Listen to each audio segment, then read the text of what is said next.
মা এখানে গাছ লাগাচ্ছে আর মায়ের সাথে ডোডো বেরিয়ে গেছে। গেট খোলা ছিল, সেই সময় ব্রাহ্মণ দাদু এসেছে। কি করছে দেখো তার সাথে।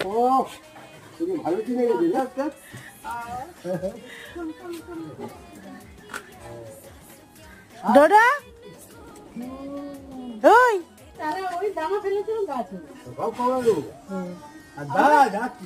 হাই ডোডো, ডোডো কি করছিস তুই এটা?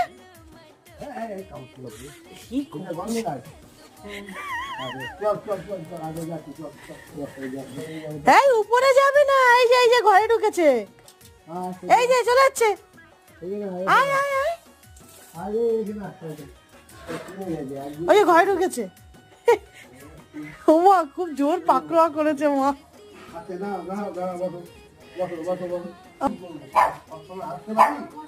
ঠিক আছে, এই বেরোবি না।